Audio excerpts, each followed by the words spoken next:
Peggy 18.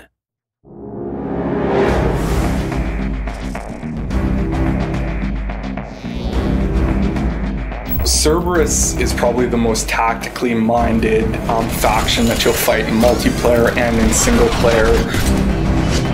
They'll use cover a lot more, try to smoke grenade to move up. They do have a lot of slow pressure, but they can't offer the rapid closing that the Reaper faction can. My favorite enemy is definitely the Phantom. They just force you to constantly be on the move. If you're in cover, they run at you with their sword. If you're out of cover, they're pounding you with their palm blaster. The Asari, she has stasis, which makes her amazing against the Cerberus faction. Extremely powerful against Phantoms. She can just lock them down anytime she wants. But she's not as strong against Guardians, for example. Whereas the Human has a lot of good powers for debuffing the bigger enemies or crowd controlling the little guys. When you're fighting Geth, you have the troopers that are trying to close with you, put punishment down, but you also have pyros and Geth hunters covertly moving in on your location. So the most dangerous enemy on the Geth faction is the Geth Prime. He can spawn turrets, he can spawn combat drones.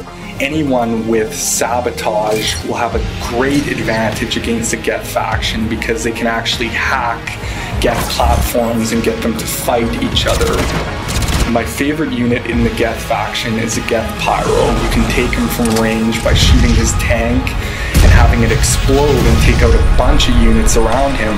So spatial awareness is extremely important when fighting the Geth.